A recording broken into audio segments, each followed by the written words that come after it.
جہاں ان کا کوئی پرسان حال نہیں ہے، جہاں ان کا کوئی دیکھ ریکھ کرنے والا نہیں ہے سوائے تیرے۔ اے اللہ میں نے ان کو غیر آباد، غیر مانوس جگہ پر ہم نے ان کو چھوڑ دیا ہے، بجلی نہیں ہے، پانی نہیں ہے، کھانا نہیں ہے، ایک بیابان جنگل میں ہم نے ان کو چھوڑ دیا ہے، بے آب و گیاہ وادی میں ہم نے ان کو تیرے بھروسے پر چھوڑ دیا ہے۔ اے اللہ اس لیے یہاں چھوڑا ہے کہ ان سے آبادی بڑھے، پھلے پھولے، لیقیموا الصلاۃ، تاکہ یہاں یہ لوگ جب پڑھنے لگے اور آبادی بڑھ جائے تو نماز قائم کی جانے لگے، نماز پڑھی جانے لگے۔ ہم نے ایک ایسے بے آب و گیا جنگل میں، وادی میں چھوڑ دیا ان کو، لیقیموا الصلاۃ، تاکہ یہاں نماز قائم کی جا سکے، نماز ادا کی جا سکے۔ ابراہیم علیہ السلام پر بھی نماز فرض تھی۔ ایک دوسرے موقع پر ابراہیم علیہ السلام نے کہا رب اجعل لی مقیم الصلاۃ ومن ذریتی ربنا وتقبل دعاء۔ غور کرو قرآن کی اس آیت پر، ابراہیم کیا کہہ رہے ہیں؟ اے اللہ مجھے اور میری اولاد کو نماز کا قائم کرنے والا بنا دے۔ رب اجعل لی مقیم الصلاۃ ومن ذریتی، اے اللہ مجھے اور میری ذریت کو، میرے بیوی بچوں کو، میری اولاد کو مقیم الصلاۃ، نماز کا قائم کرنے والا، نماز کا پڑھنے والا بنا دے، نماز کا پڑھنے والا بنا دے۔ ربنا وتقبل دعا، اے اللہ تو ہماری اس دعا کو قبول فرما لے، اے اللہ ہمیں اور ہماری اولاد کو نمازی بنا دے، نماز کا قائم کرنے والا بنا دے۔ اس سے پتہ چلتا ہے کہ نماز ہر نبی پر فرض تھی۔ جب مریم کے پیٹ سے عیسیٰ آئے تو لوگوں میں ہنگامہ ہو گیا، مریم نے بچہ پیدا کیا، ارے اس کی تو شادی نہیں ہوئی ہے، پھر بچہ کیسے پیدا ہو گیا؟ خرافاتی لوگ گھیر لیے، مریم بتاؤ یہ بچہ کہاں سے آیا؟ تم تو محراب میں نماز پڑھتی ہو، عبادت میں مصروف رہتی ہو اور اتنی نیک بنتی ہو، اور پھر شادی سے پہلے بچہ، یعنی سب کو دکھاتی ہو، ڈھڈورا پڑتی ہو، اور حالت یہ ہے کہ تم نے ایک ناجائز بچے کو جنم دے دیا، شادی سے پہلے یہ بچہ کہاں سے آیا؟ پہلے تو مریم خاموش رہی، جب لوگوں کے تانے وہ سن نہ سکی، بڑے بڑے کمنٹ، بڑے بڑے گندے کمنٹ بھی آتے ہیں نا، کیچڑ اچھالا جاتا ہے نا، اور یہ تو سامنے دکھ رہا ہے کہ مریم کی شادی نہیں ہوئی ہے، پھر بچہ کہاں سے؟ جب مریم اس کمنٹ کو سن نہیں سکی اور لوگوں کے باتیں اور تانے جب برداشت نہ کر سکی تو اشارہ کر دیا اس بچے سے پوچھ لو۔ مجھ سے کیا پوچھتے ہو، اس سے پوچھ لو کہ تیرا باپ کون ہے، وہ خود ہی بتا دے گا، جاؤ جاؤ۔ جب مریم نے اس بچے کی طرف اشارہ کیا، قرآن کیا کہتا ہے؟ جب لوگوں سے کہا اس بچے کی طرف جاؤ تو لوگوں نے کہا کیف نکلم من کان فی المہد صبیا، اے مریم تو مجھے اس کے پاس بھیج رہی ہے جو پالنے میں جھول رہا ہے، جو گہوارے میں کھیل رہا ہے، جو ایک چھوٹا سا بچہ ہے، وہ کیا بولے گا؟ کیف نکلم، ہم کیسے اس سے بات چیت کریں جو گہوارے میں پڑا ہوا ہے، جو پالنے کے اندر پلا ہوا ہے، جو جھول رہا ہے، جو کھیل رہا ہے، حالانکہ وہ ابھی چھوٹا سا دودھ پیتا بچہ ہے، وہ ہم سے کیسے بات کرے گا؟ ہم اس سے کیسے گفتگو کریں؟ وہ ہمیں کیا جواب دے گا؟ جواب تو تمہیں دینا ہے، تم بتاؤ کہ یہ بچہ کہاں سے آیا؟ کیف نکلم من کان فی المہد صبیا، اے مریم اس بچے کے پاس کیا بھیجتی ہے؟ وہ تو پالنے میں جھول رہا ہے، وہ تو چھوٹا سا بچہ ہے، وہ ہماری بات کا کیا جواب دے گا؟ ابھی اتنا کہا ہی تھا قوم کے لوگوں نے، اتنے میں وہ بچہ یعنی عیسیٰ علیہ السلام اسی جھولے سے آواز دیتے ہیں، اسی پالنے سے، وہ گہوارے سے بولتے ہیں، انی عبداللہ اتانی الکتاب وجعلنی نبیا وجعلنی مبارکا اینما کنت وَأَوْصَانِي بِالصَّلَاةِ وَالزَّكَاةِ مَا دُمْتُ حَيًّا۔ عیسیٰ علیہ السلام جو ابھی دودھ پیتے ہیں اپنی ماں کا، وہ بچہ جواب دے رہا، دودھ پیتا بچہ عیسیٰ وہ جواب دے رہا ہے، آئے میری قوم کے لوگوں، آئے میری ماں پر کیچڑ اچھالنے والوں، انی عبداللہ، میں اللہ اللہ کا بندہ ہوں، میرا باپ نہیں ہے، یہ میری ماں ہے، میں اللہ کا بندہ ہوں۔ وَأَتَانِيَ الْكِتَابَ، اللہ نے مجھے کتاب عطا فرمائی ہے، یعنی انجیل دی۔ آگے بڑے ہو کر جب نبی بنیں گے تو دے گا اَتَانِيَ الْكِتَابَ، اللہ نے مجھے کتاب عطا فرمائی۔ وَجَعَلَنِي نَبِيًّا، اور اللہ نے مجھے نبی بنایا ہے۔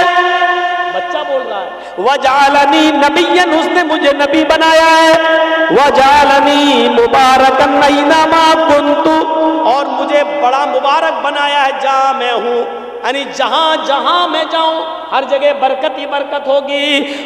وَجَعَلَنِي مُبَارَكًا أَيْنَمَا كُنتُ، میں جہاں جہاں ہوں وہاں اللہ نے برکتوں کے دروازے کھول دیے۔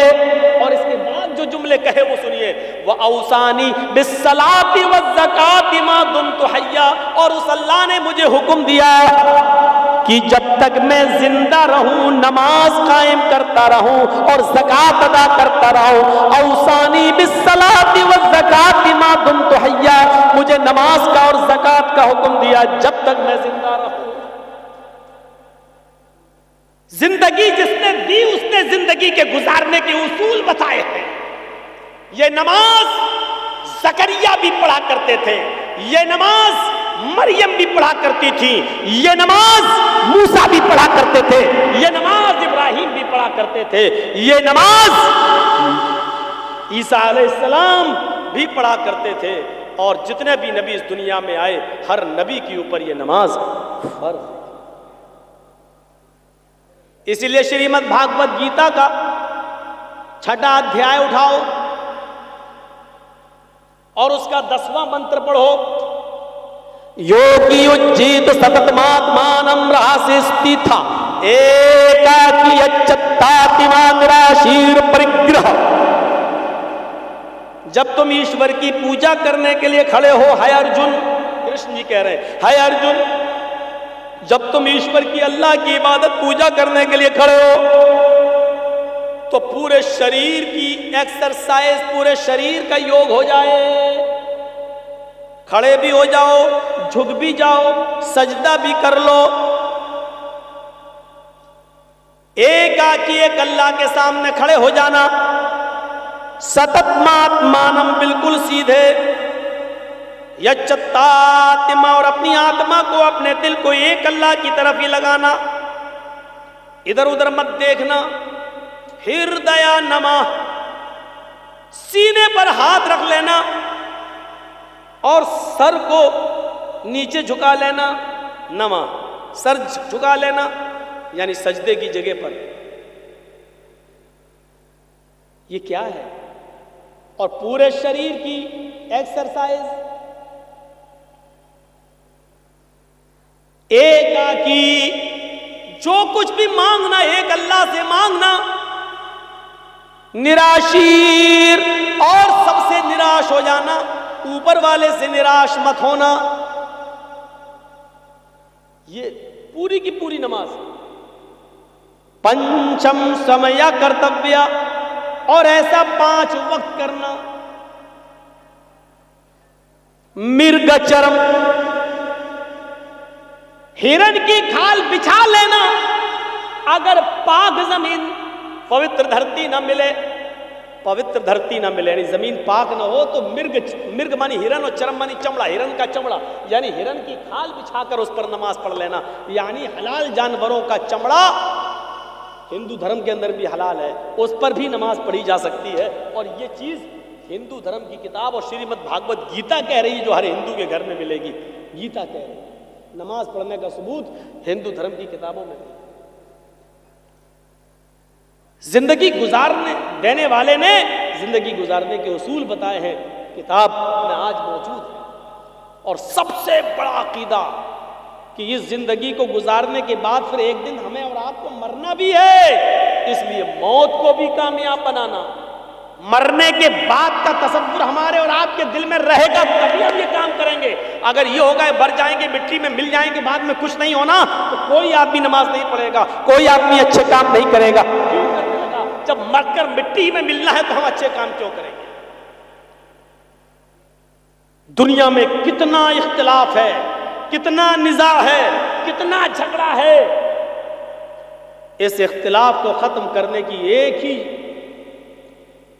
ہی اصول ہے اس اختلاف کو ختم کرنے کا، کہ لوگوں کو قیمتی چیز سے جوڑ دیا جائے اور کسی خطرناک چیز سے باخبر کر دیا جائے۔ سنیے، بڑی اچھی ایک مثال دے دیتا ہوں آپ کو۔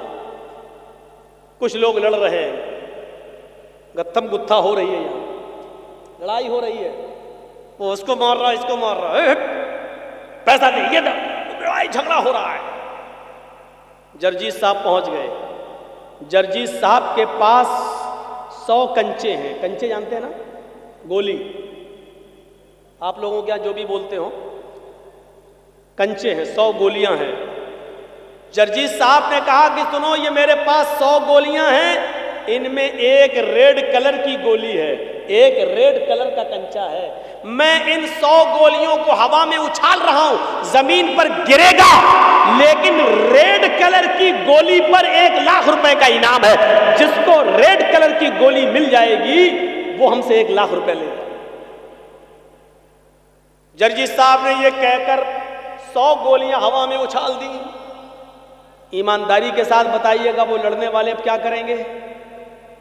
جو ابھی لڑ رہے ہیں، جو ابھی جھگڑ رہے ہیں، آپس میں ایک دوسرے کو چپل سے مار رہے ہیں، بال کھینچ رہے ہیں، جب انہوں نے سنا کہ لال رنگ کی گولی پر 1,00,000 روپے کا انعام ہے، جس کو ملے گی اس کو 1,00,000 روپیہ، تو سارے کے سارے لڑائی جھگڑا چھوڑ کر فوراً بھاگیں گے اور اس گولی کے اوپر ٹوٹ پڑیں گے۔ گولیاں اور بھی ہیں وہاں، لیکن سب کی نظر لال رنگ کی گولی کے اوپر ہوگی۔ لال رنگ کی گولی مل جائے تاکہ یہ انعام ہمیں مل جائے، جبکہ گولیاں وہاں اور بھی ہیں، لیکن دوسری گولیوں کو کوئی نہیں پکڑے گا، صرف لال رنگ کی گولی کے اوپر اس کی نظر ہوگی۔ یہ جھگڑا جرجیت صاحب نے کیسے ختم کر دیا؟ لوگوں کو ایک قیمتی چیز سے جوڑ دیا ہے، جھگڑا ختم ہو گیا ہے۔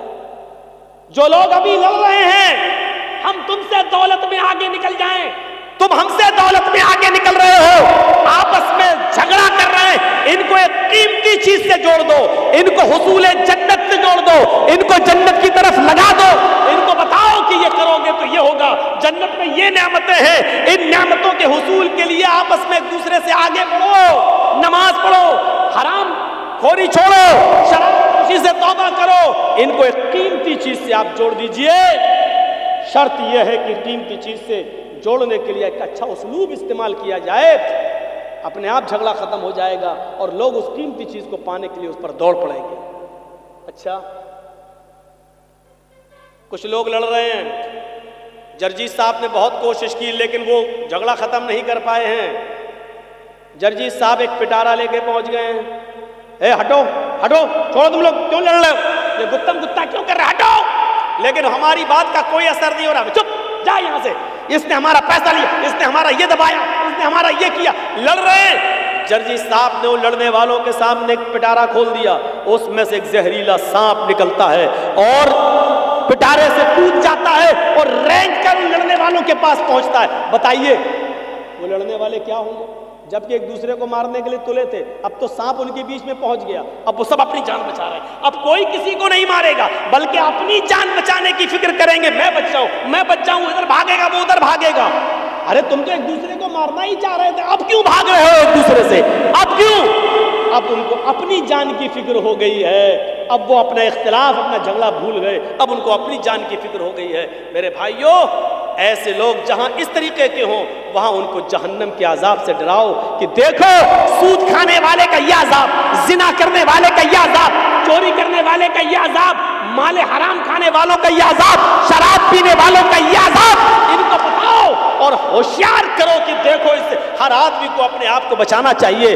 اسی کو قرآن کہتا ہے، یا ایھا الذین آمنوا قوا انفسکم واہلیکم نارا، ایمان والو تم اپنے آپ کو بھی جہنم سے بچاؤ اور اپنے بیوی بچوں کو بھی جہنم سے بچاؤ، اپنے آپ کو بھی جہنم سے بچاؤ اور اپنے بیوی بچوں کو بھی جہنم سے بچاؤ۔ اسی علاقے میں کہیں پروگرام تھا، پروگرام ختم ہونے کے بعد جرجیت صاحب اپنے روم میں جاتے ہیں، رات کے تقریباً 1:30 بجے فون آتا ہے میرے گھر سے، میرا 6 سال کا بچہ اس وقت پیٹ کے درد اور فیور میں بخار میں مبتلا، گھر سے فون آتا ہے 2 بجے اس کی طبیعت بہت زیادہ خراب ہو رہی ہے، جرجیت صاحب کی رات کی نیند اڑ جاتی ہے، فون پہ رابطہ قائم کیا جاتا ہے، لیکن ڈاکٹر جو آس پاس کے گھر کے اگل بگل کے تھے ان کے بھی موبائل بند ہیں۔ مجبوراً میں نے اپنی وائف سے کہا کہ تم اپنے بھائی کو فون کرو، جلدی بلاؤ اور اس کو سرکاری ہاسپٹل کی طرف لے کر جاؤ۔ ہماری بیوی اور سالہ لے کر اس بچے کو سرکاری ہاسپٹل کی طرف بھاگتے ہیں، انجیکشن دیا جاتا ہے۔ 2-3 گھنٹے کے بعد جب اطمینان مل گیا کہ بچے کا بخار اتر جاتا ہے اور اس کے پیٹ میں درد میں آرام ملتا ہے، ڈاکٹر نے کہا کل صبح چھٹی کر دیں گے، تب جا کر سکون ملتا ہے۔ میرے پیارے ساتھیوں، ہمارے چھوٹے سے 5-6-7 سال کے بچے کے پیٹ کے درد کی خبر سننے کے بعد ہم جیسے لوگوں کی نیندیں اڑ جاتی ہیں، آپ جیسے لوگوں کی نیندیں اڑ جاتی ہیں۔ تصور کرو کہ جہاں ایک چھوٹے سے بچے کا بخار، اس کا فیور اور اس کا پیٹ کا درد آپ نہیں سن پاتے ہیں اور آپ کی نیند اڑ جاتی ہے۔ قیامت کے دن کا وہ منظر کیسا ہوگا کہ جس دن اپنے بیٹے کو اپنی آنکھوں کے سامنے دیکھا جائے گا لیکن ہم اس سے بھاگ رہے ہوں گے، اپنی بیوی کو اپنے سامنے دیکھیں گے لیکن بھاگ رہے ہوں گے، آج ان کے کوئی کام نہیں آ سکتے ہیں۔ اسی کو قرآن کہتا ہے یوم یفر المرء من اخیہ وامہ وابیہ وصاحبتہ وبنیہ۔ قیامت کے دن انسان اپنے بھائی کو دیکھ کر بھاگے گا، وامہ وابیہ اپنی ماں کو دیکھ کر بھاگے گا، اپنے باپ کو دیکھ کر بھاگے گا، وصاحبتہ وبنیہ اپنی بیوی کو دیکھ کر بھاگے گا اور اپنی اولاد کو، اپنے بیٹوں کو دیکھ کر بھاگے گا۔ یہ بتاؤ اپنے آپ اختلاف ختم ہو جائے اور لوگ جہنم سے ڈرنے کی فکر کرنے لگے۔ تصور کریں، یود المجرم لو یفتدی من عذاب یومئذ ببنیہ وصاحبتہ واخیہ وفصیلتہ التی تؤویہ ثم ینجیہ۔ قرآن کی اس آیت نے جھنجھوڑ کر رکھ دیا ہے۔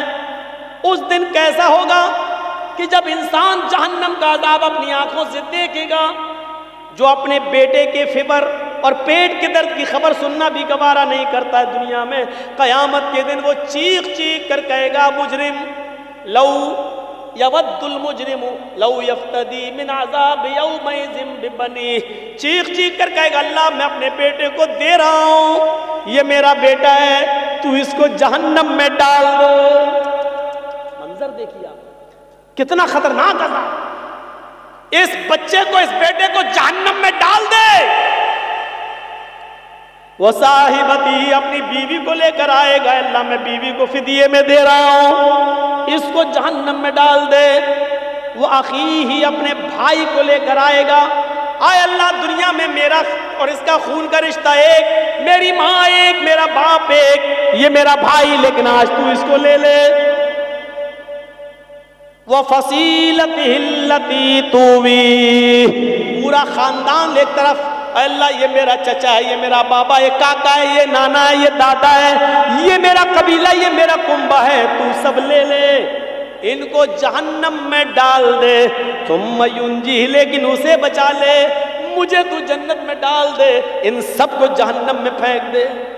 کیسے انسان گوارا کرے گا اپنی اولاد کو اپنے ہاتھ سے اللہ کو دے گا، لے اللہ اس کو جہنم میں ڈال دے لیکن مجھے نہیں، اللہ میری بیوی کو جہنم میں پھینک دے لیکن مجھے نہیں، اللہ میرے بھائی کو جہنم میں ڈال دے لیکن مجھے نہیں، اللہ میرے خاندان کو جہنم میں ڈال دے لیکن مجھے نجات دے دے، میں نہیں جانا چاہتا۔ تصور کیجیے آپ، یہاں بیٹا جل رہا ہے، آگ لگ جائے گھر میں، بیٹا جل رہا ہے، باپ کسی بھی قیمت پر دروازہ توڑے گا اور اپنے بچے کو بچانے کی فکر کرے گا کہ اسی طرح بچا لیں، اگر ہم جلتے ہیں جل جائیں لیکن میرا بیٹا بچ جائے۔ دنیا کی آگ میں اپنے آپ کو چھلانگ لگا لیتے ہو اپنے بچے کو بچانے کے لیے، لیکن قیامت کے دن جہنم کی آگ اتنی تیز ہوگی، ایک بار دیکھو گے تو اپنے بیٹے کو ڈالنا گوارا کر لو گے، اپنے آپ کو نہیں، اپنی بیوی کو، اپنے بھائی کو ڈالنا گوارا کر لو گے لیکن اپنے آپ کو نہیں۔ یہ صورتحال ہوگی اور یہ تصور ہر مذہب کے اندر ہے۔ زندگی دینے والے نے ہمیں بتایا ہے کہ یہ زندگی میرے بتائے ہوئے طریقے پر چلو، کیونکہ یہ زندگی یہاں ختم ہونے کے بعد بھی ختم نہیں ہوگی، اخروی زندگی ہم تمہیں پھر دیں گے اور پھر تمہیں جہنم کے اندر یا جنت کے اندر ڈالا جائے گا، پھینکا جائے گا۔ ہمیں اس چیز کا احساس ہونا چاہیے۔ ایک ڈر ہمارے اندر ہونا چاہیے. آپ کو ایک واقعے کی طرف لے کر چلتا ہوں. سن 1969 کے اندر، سن 79 کے اندر، سن 1979 کے اندر، 1979 کے اندر امریکہ نے سب سے پہلا اسکائی لیب آسمان کی طرف چھوڑا. سنیے، امریکہ نے سب سے پہلا اسکائی لیب آسمان کی طرف چھوڑا. جب وہ آسمان کی بلندیوں پر چلا گیا، اس کا وزن تقریباً 80 ٹن تھا. 80 ٹن. وہ آسمان کی بلندیوں پر چلا گیا.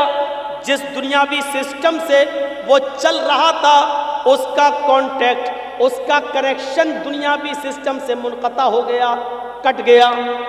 اسکائی لیب نے اپنا تعلق دنیا کے سسٹم سے ختم کر لیا.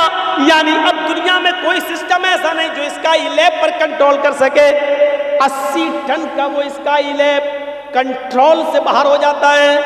امریکہ نے اعلان کر دیا پوری دنیا کے اندر، لوگوں، اسکائی لیب سے کنٹرول ختم ہو گیا ہے، اب یہ زمین کی طرف آ رہا ہے اور یہ دنیا کے کسی بھی ملک میں، دنیا کے کسی بھی دیش میں کسی بھی وقت گر سکتا ہے. لہذا اپنے آپ کو خود بچاؤ اور اپنے آپ کی حفاظت کرو.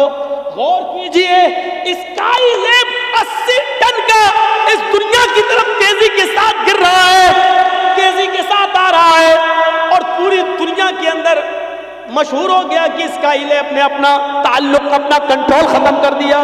لوگ بھاگنے لگے. ایسا لگ رہا تھا کہ ہر انسان یہ سوچ رہا ہے وہ اسی کے اوپر نہ گر جائے. پوری دنیا میں کھلبلی مچ گئی اور مسجدوں میں، کنیساؤں میں، گرجا گھروں میں دعائیں ہونے لگی کہ اے اللہ، جو جس کو ماننے والا ہے، اے اللہ اس کو ہمارے سروں پر نہ گرنے دے، ہمارے سروں سے بچا لے.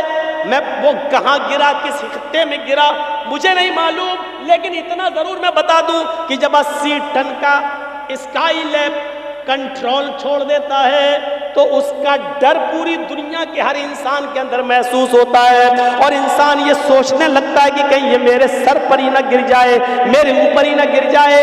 ایک چھوٹے سے اسکائی لیب جس کا وزن 80 ٹن ہے، آپ اس سے اتنا ڈر رہے ہیں کہ میرے اوپر نہ گر جائے. یہ دنیا نے دیکھا، اپنی آنکھوں سے دیکھا.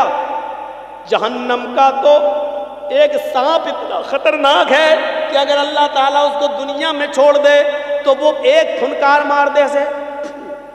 جہنم کا ایک سانپ اگر دنیا میں بھیج دیا جائے اور ایک بار وہ ایسے کر دے بس، تو اس کے منہ سے نکلنے والی ایک پھنکار کی وجہ سے، ایک پھنکار سے پوری دنیا میں جتنی بھی کچی زمین ہے، کھیتی ہے اور جہاں اناج پیدا ہوتا ہے، اس کے ایک پھنکار سے پھر پوری دنیا کے اندر کبھی غلہ پیدا نہ ہو، کبھی اناج پیدا نہ ہو.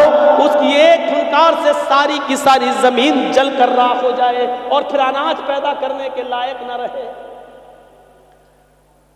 مسند احمد کی روایت ہے، اللہ کے نبی نے فرمایا جہنم میں اگر کسی کو ایک لمحے کے لیے ڈال دیا جائے، ایک لمحہ کتنا ہوتا ہے؟ آنکھ بند کرو اور کھولو، اس کا 10واں حصہ. اب کتنا کم ہوگا آپ اندازہ لگا لیجئے. ایک لمحہ، دیکھیے میں آنکھ بند کر کے کھول رہا ہوں، پتہ نہیں کیا ہے. سنیے، ایک لمحہ ایسے بس آنکھ بند کر رہا ہوں، کھول دیا. یہ کیا ہوا؟ ایک لمحہ. اس کا بھی 10واں حصہ آپ کریے تو کتنی دیر ہوگی؟ اتنی دیر کے لیے آنکھ بند کی اور کھول دی، یہ تو بہت زیادہ ہو گیا. اس کا بھی 10واں حصہ، 10 حصے کرنے کے بعد ایک حصہ.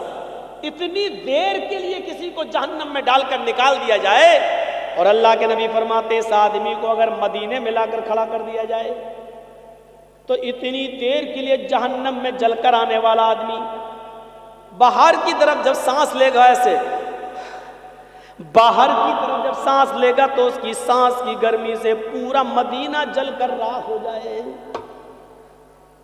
اس سے آج کون ڈر رہا ہے؟ ایک اسکائی لیب کی فکر تو اتنی زیادہ. ہم دوڑ رہے ہیں بس دنیا کی طرف، ملے یہ دنیا، دوڑ رہے ہیں ہم. پیسہ پیسہ ہائے پیسہ، جس طریقے سے بھی آئے پیسہ. اس دنیا نے ہمیں میرے بھائیوں کتا جیسا انسان بنا دیا، کتا بنا دیا۔ ایک بیل پڑا ہوا ہے مرا ہوا، گاؤں میں آپ کے ایک بیل مر گیا، مرے ہوئے بیل کا گوشت کھانے کے لیے کتا آ گیا، کتا اس بیل کو نوچ رہا ہے، کھا رہا ہے، اس مرے ہوئے بیل کی بدبو دوسرا کتا سونگتا ہے، وہ بھی آ جاتا ہے، مرے ہوئے بیل کو کھانے کے لیے جب یہ کتا آتا ہے تو پہلا کتا بھونک بھونک کر آنکھیں دکھا دکھا کر دوسرے کتے کو بھگا رہا ہے، یہاں تک کہ اس کو بھگا دیتا ہے۔ یہ کتا کتنا گوشت کھا لے گا؟ 2 کلو، 3 کلو، 4 کلو، زیادہ سے زیادہ 5 کلو، لیکن یہاں تو 3 کنٹل ہے۔ لیکن کتے کی صفت یہ ہے کہ برباد ہوتا ہو جائے لیکن ہم دوسرے کو نہیں کھانے دیں گے۔ آج یہی صفت ہمارے اور آپ کے اندر آ گئی ہے۔ لاٹری میں 3-5 لاکھ جیت گئے، اب دوسرے کو نہیں کھانے دیں گے، ہم ہی کھائیں گے۔ IPL میں دوسرے کو کنگال کر دیا، ہمارے پاس پیسہ آ گیا، جوا جیت کر ہم کھائیں گے، کسی کو نہیں۔ حرام کھاؤ گے اولادیں جوتے ماریں گی تمہیں۔ بعد میں آؤ گے مولانا کے پاس، مولانا صاحب میری اولاد میرا کہنا نہیں مانتی ہے، مولانا صاحب دعا بتائیں گے، دعا قبول نہیں ہوگی کیونکہ حرام مال کھانے والے کی دعا قبول نہیں ہوتی۔ معاف کیجئے، لاکھ تہجد کی نماز پڑھیے، رمضان کا مہینہ شروع ہونے والا 3 اپریل 2 اپریل سے روزہ رکھتے رہیے، لیکن سود، بیاج، سٹا، دڑا، اگر یہ ساری کی ساری کمائی اگر آپ نے نہیں چھوڑی تو آپ کا روزہ قبول نہیں، آپ کی نماز قبول نہیں۔ کلیئر کہہ رہا ہوں، نماز قبول نہیں۔ مولانا صاحب آپ کیسے کہہ سکتے ہو؟ کوئی آدمی اگر مجھ سے پوچھے کہ مولانا صاحب اگر اس کرتے کو یا شیروانی کو میں پیشاب سے دھوؤں تو کیا پاک ہو جائے گی؟ تو پیشاب سے دھونے کے بعد کیا کوئی پنجابی پاک ہوگا؟ نہیں ہوگا۔ شیروانی کو ہم پیشاب سے دھوئیں تو پاک ہو جائے گی؟ نہیں ہوگی۔ اگر آپ عبادت کر رہے ہیں اور مال حرام کا کھا رہے ہیں، کمائی حرام کی ہے، تو یہ نماز یہ روزہ کیسے قبول ہو جائے گا؟ نہیں ہو سکتا ہے، نہیں۔ جیسے وہ کتا آج برداشت نہیں کر رہا ہے کہ دوسرا کتا ہمارے مرے ہوئے بیل کو کھانے آئے، گوشت برباد ہوتا ہو جائے، لیکن کتے کو منظور نہیں کہ دوسرا کتا کھائے۔ یہ صفت آج ہمارے اندر پیدا ہو چکی ہے، بلکہ ہمیں دوسروں کے مال کو لوٹنے کی فکر ہوتی ہے۔ آج سے 20 سال پہلے نارتھ یو پی میں Uttar Pradesh north U P میں ایک پوربی علاقہ ہے، مشرقی علاقہ، اس علاقے کے اندر ایک سیلاب آتا ہے۔ سیلاب جانتے ہیں نا، باڑھ، ایک سیلاب آتا ہے پانی کا، بڑا خطرناک سیلاب، بڑی خطرناک باڑھ، درخت بہہ گئے، جھونپڑیاں بہہ گئیں، بڑی بڑی بلڈنگیں گر گئیں، بیل بہہ گئے، گائے بہہ گئیں، بھیڑ بکریاں مر گئے۔ اتنا خطرناک سیلاب تھا۔ جب سیلاب تھوڑی دیر کے لیے بند ہوتا ہے تو کچھ لوگ اس گاؤں کا حال دیکھنے کے لیے آتے ہیں، پورے گاؤں میں سناٹا ہے، لاشیں تیر رہی ہیں، جانور مرے پڑے ہیں، لیکن کچھ لوگ پانی کے اس طرف اپنا مال بچانے میں کامیاب ہیں اور ایک طرف بیٹھے ہوئے ہیں، لیکن پانی اتنا زیادہ ہے کہ وہ اس طرف نہیں آ سکتے ہیں۔ کچھ لوگوں نے ان لوگوں کو ادھر بیٹھا ہوا دیکھا، لیکن وہ پانی کے اس طرف نہیں آ سکتے ہیں۔ اسی بیچ کچھ لوگوں کی نظر پانی میں ڈوبے ہوئے ایک پیڑ کے اوپر پڑتی ہے، جو آدھے سے زیادہ پیڑ ڈوبا ہوا ہے، ایک پیڑ آدھے سے زیادہ ڈوبا ہوا ہے، اور اس کی ایک ڈال کے اوپر ایک آدمی بیٹھا ہوا ہے، اور اسی ڈال کے اوپر ایک زہریلا سانپ بھی بیٹھا ہوا ہے۔ آؤ میں آپ کو بتاؤں، ایک ہی ڈال ہے اور اس ڈال کے اوپر آدمی بیٹھا ہے، اور اسی ڈال کے اوپر سانپ بھی بیٹھا ہوا ہے۔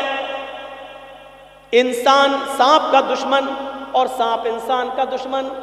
ابھی یہاں سانپ نکل آیا، فوراً مار دیں گے، لیکن سیلاب کا خوف اتنا زیادہ ہے کہ نہ آدمی سانپ کو مار رہا ہے اور نہ سانپ آدمی کو ڈس رہا ہے۔ سانپ نے بھی اپنی آنکھوں سے دیکھا ہے سیلاب کا منظر، وہ بھی جانتا ہے کہ اگر تھوڑی سی بھی ڈال ہل گئی تو میں گر جاؤں گا اور نیچے پانی ہے، بہہ جاؤں گا، مر جاؤں گا۔ سانپ انسان کو نہیں کاٹ رہا ہے اور انسان سانپ کو نہیں کاٹ مار رہا ہے، اگر تھوڑی بھی ڈالی ہل گئی، اگر ہم نیچے گرے تو ہم بھی نہیں بچیں گے۔ جہاں سیلاب کا دردناک اور خوفناک منظر اتنا خطرناک کہ انسان سانپ کو نہیں مار رہا ہے اور سانپ بھی انسان کو نہیں ڈس رہا ہے، لیکن یہاں کچھ ایسے کمینے انسان موجود ہیں جو اس طرف کشتی لے کر جاتے ہیں اور لوگوں سے کہتے ہیں کہ اپنا مال ہمارے حوالے کر دو، ہم اس کی حفاظت کرتے ہیں اور تمہارے مال کی رکشا کریں گے۔ جب پانی تھوڑا کم ہو جائے اور جب تم لوگ باہر نکلو اور ہمارے پاس آنا، ہم تمہارے مال، تمہارا سونا چاندی، تمہاری یہ چیزیں ہم تمہیں واپس کر دیں گے۔ ایسے ماحول پر، ایسے موقع پر ان لوگوں نے ان کی اوپر بھروسہ کر کے اپنا مال ان کو دے دیا کہ لو یہ میری گھرستی کا مال ہے، یہ ہمارے کچھ کپڑے ہیں، یہ ہمارے بچوں کی کچھ کھلونے بچے ہیں، یہ ہماری بیوی کا تھوڑا سا زیور بچا ہے، اس کو حفاظت سے رکھنا، جب پانی کچھ کم ہوگا اور ہم باہر نکلیں گے تو ہمارے حوالے کر دینا، ہماری بستی تو ڈوب گئی، ہم جہاں اللہ جگہ دے گا ہم وہاں چلے جائیں گے۔ اور یہ لوگ مال لے کر جب واپس آئے تو سب رفو چکر ہو گئے، بھاگ گئے۔ میرے بھائیو، آج انسان کا حال یہ ہو چکا ہے کہ ایسے موقع پر بھی ان لوگوں نے دوسروں کی مجبوری کا بھی فائدہ نہیں، مجبوری بھی نہیں دیکھی اور ان کا بھی مال لوٹ کے بھاگ گئے، فرار ہو گئے۔ جہاں انسان سانپ کو نہیں مار رہا ہے اور سانپ بھی انسان کو نہیں مار رہا ہے، ایک سانپ بھی انسان کو ڈس نہیں رہا ہے، ایسے موقع پر سب سے بڑا یہ سانپ انسان بن گیا جس نے اپنے بھائیوں کو ڈس لیا ہے، ان کا مال اور ان کا سامان لے کر فرار ہو گیا ہے اور بھاگ گیا ہے اور ان لوگوں کو سپرد کر گیا ہے کہ تم جانو، تمہارا کام جانے۔ میرے بھائیوں، جب دنیا پرستی ایسی ہو جائے، مال و دولت کی لالچ جب اس حد تک بڑھ جائے تو یقین مانیے پھر اللہ کی عبادت ہونا مشکل ہے، اور یقین مانیے پھر زندگی کو آپ صحیح اصولوں پر نہیں گزار سکتے ہیں۔